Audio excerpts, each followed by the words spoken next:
You know, there's a special irony in making numerous videos on a guy you hate so much, only to become what you claim to hate. Case in point being KinoFlex Reviews, also known as Jack Kentner. Including leaking another YouTuber's and former friend's face, which I took the liberty of censoring. 7 months later, KinoFlex proceeds to upload the same images that he, for some reason, has saved, all because of an accusation that I've never actually made against him. Now, there are people in my community who hold that opinion based on speculation, but that's not an opinion I've ever stated. KinoFlex eventually deleted this tweet, but he never told his audience that I never claimed that he was a pedophile. And before he deleted it, he was giving off some insane cope defenses. He tried to argue that it isn't doxing because I'm a public figure and the photo has circulated everywhere. First of all, being a public figure through anonymous means does not mean I consent to my personal information being released. Second of all, the photos in question are private. And even though Colin posted it, he eventually deleted it the same night he did it, and it has been gone for over 7 months, which means it's no longer available through public means. The photos weren't even searchable on Google, which Cap and Kaba helped prove through reverse image search. Saying that the photos circulated everywhere is not only a lie, but it displays a really messed up belief system. If someone's house was doxed, and it eventually got deleted, and its exposure was heavily mitigated, does that then make it okay to post someone's address because it was made public at one point? Especially since it was only made public through doxing? That is such an embarrassing defense. KinoFlex had no response when pressed for evidence that I called him a pedophile. I've also been told that he resorted to whataboutism by arguing that I had no problem showing KinoFlex's full name and face in my videos. There's a very obvious issue with this argument. KinoFlex has chosen to link his account to his other Jack Kentner account. Both of these accounts are public. Jack Kentner used his name to publicly promote his channel.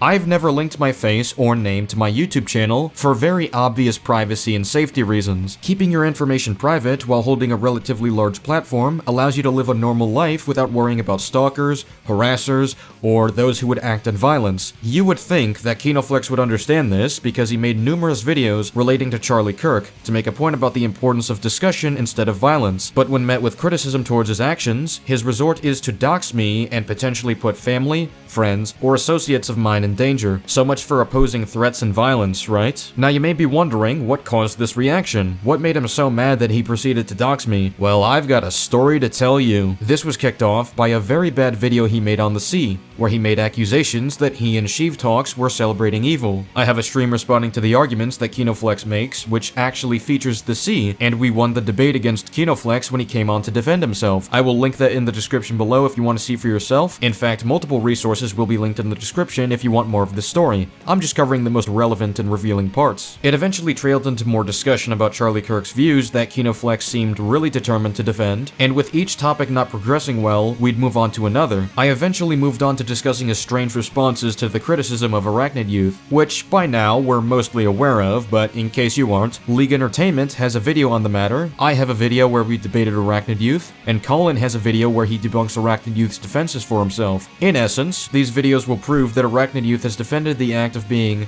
attracted to underage cartoon characters in media, even to the extent of babies, as not being signs of an attraction to underage children. I don't think I need to explain why having an attraction to a cartoon baby indicates an attraction to children, whether they're real or not, but some people contest that. Colin also cites evidence that Arachnid Youth has made explicit art involving Spider-Gwen from Into the Spider-Verse, who is a 15-year-old character, alongside other underage characters in media. The evidence is in the pinned comment of his video. I think most of us understand the implications of a grown man in his 20s making explicit art of a 15-year-old character, especially when there are versions of the character that are, you know, of age. In spite of this, KinoFlex in a public and prior voice call has argued that Arachnid Youth doesn't have an attraction to children, despite the fact that Arachnid Youth has made explicit art of child characters and defends the morality behind it. While KinoFlex has originally defended him in the past, I let him off because it seemed like he was misinformed and lied to, causing him to jump the gun. But seeing that he's still trying to argue in defense of Arachnid Youth, I'm led to question the validity of him pleading ignorance. The argument started because C-Nymph found out that Arachnid Youth was in KinoFlex's server, which caused everyone there to ask why and advising him to ban him, which took an arm and a leg to do.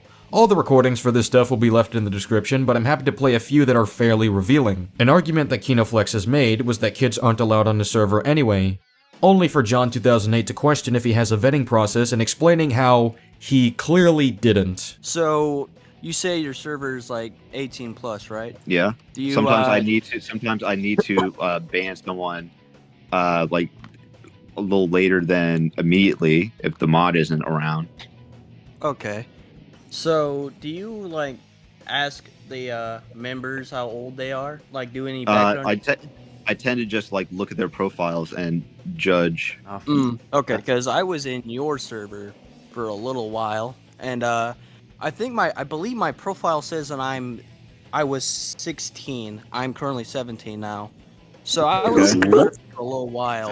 There's a part that I find beyond suspicious, where KinoFlex is quicker to ban Sea-Nymph than to ban Arachnid Youth, despite previously arguing that he allows everyone in his server, on the basis that it's weird for Sea-Nymph to stream his server that is public for everyone to see, then ask questions about it. I just want to say something real quick. I find it very interesting that you are more quick to ban me for proving that a pedophile was in your server than the actual person that's a potential danger to everyone else. Wait, Oh so wow. hold on. Okay. That's because you're being weird. You're recording my. I'm being Yeah, that's weird. They're the weirdo, but then you refuse to ban the pedophile for almost like 20 minutes straight. That's What weird. the fuck is that? Literally, bro. Holy Yeah, shit. you recording my server, bro. It's weird. Yo, you're Oh, fucking recording weird, your- dude. What Yeah, is it's fucking that? weird. Recording your recording your my server. server is You, weird. I didn't actually record it. I You live recording my streamed server it. I without my screenshotted permission. it without your y'all- permission. Yet you allow anyone to enter your server. Yeah, you're recording my You allow server. pedophiles into your server, dog. Bullshit. What the fuck, bro? Yeah, it's like Yeah, fuck your that's server. You let pedos in there. The hell you mean? Y'all see what I mean? I'm- Though, like it was just an excuse. Him talking about the legality was Holy just Not fucking fuck. Okay, excuse, bro. like So, it's weird to stream a public server and ask a question regarding how it's run, weird enough to escalate into a ban, but making explicit art of child characters isn't weird enough to call for a ban. Interesting set of priorities there, Jack. Something I want to note about that Discord server that I discovered during the later argument with KinoFlex on stream, but he supported Arachnid Youth framing himself as the victim in the situation, judging by his use of the 100 emote. Arachnid Youth accuses us of making false accusations about him despite every claim of his actions being backed by clear evidence. I'm enjoying the cope, by the way, but KinoFlex was very comfortable with Arachnid Youth's defenses for himself as he proceeded to directly enable them, despite pleading ignorance to his actions in the past. I'm sorry, but ignorance doesn't work after we've explained it to you. So, KinoFlex's credibility isn't looking too great. He flip-flops his positions on a dime, he reframes events to support his sudden flipping, and when he gets angry, he starts to reveal parts of himself that he was more careful to suppress around others, like when he gave off the impression that he no longer stands with Arachnid Youth after being informed, only to stand with them months later. Now, it eventually resulted in an apology that he posted on his YouTube community posts that I found personally hollow and insincere, though my main concern was his framing of events in a factual sense. He claims that Colin and I argued that Arachnid Youth makes pedophilic art if the characters are aged up. He also argued that Spider-Gwen was depicted as aged up, despite the fact he explicitly used the version from Into the Spider-Verse, who is 15 years old. Already, I wasn't having it because this is the same nonsense argument that KinoFlex has used during a time frame where he was being ignorant, as he pleads. He tried to make our position seem bad by claiming that aging up the character in explicit art is pedophilic, despite the opposite being stated. So I confronted him in voice chat, and he very confidently tried to argue that this is something we argued, and that's what started all of this. And well, I think this clip speaks for itself. Quite simply, I'm just gonna screen share this real quick, and show you exactly what was said. The reason I'm doing it in this way is because, I've, on multiple occasions, have told you that is not our position. I've sent you the timestamps before, and you still somehow have this interpretation, and then you put in the document. That's literally what started all of this. That is Yeah, what started all alright, of this. that's cool. Yes, Let's watch the Mary timestamps. Jade, the Okay, dumbass. Let's watch this. You're in the stream. Sure. Alright, let's hear what Liam has to say. At least 18 and or 20. That being said, I think that is weird, creepy, and embarrassing. That's not pedophilic. Pedophilic is being sexually attracted to children and or reproducing sexual images of children. If he aged up a character to not be a child, that would not prove he is interested in children or that he condones people being interested in children. See that compression? Oh, It's look just at lost that. media. You That said being sucks. aged up doesn't actually prove anything against him. That's one, so you're wrong. Okay. Number two.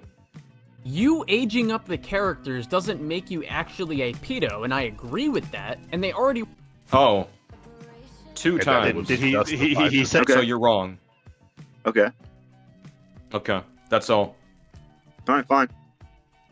Alright. So once again, KinoFlex is an unbearably unreliable source of information. Once he corrected the information, we agreed to let things settle and move on, even with my thoughts on his apology being insincere. So, you'd think that would be the end of it, right? The next day, KinoFlex doxes my face and breaks the agreement. So, KinoFlex doxed my face because I criticized him, then agreed to drop the situation and move on. KinoFlex is far from trustworthy, and I think all of this just speaks for itself. I appreciate many of the people who have supported me in the situation. I'd also like to give praise to the Birdman, and while I've had my differences with him in the past and have general disagreements on media opinions, he actually watched the stream where we broke down KinoFlex's video and debated him, and he respected what we were trying to do, and this allowed us to speak briefly on Twitter and bury the hatchet between the two of us. I was a little worried that there was more to clear up, as I didn't want him to believe that I had any animosity towards him, but he understands that's not the case and we publicly shook hands, if there's a digital version of such. That's pretty much everything I wanted to address. If you want more of this story, Cap'n Kaba has a video on the matter about other events that partially led to this, though they're not absolutely necessary to understand everything that happened. With that said, I have nothing more to add. Do not trust KinoFlex, he is a weirdo and a liar. That's all. Goodbye.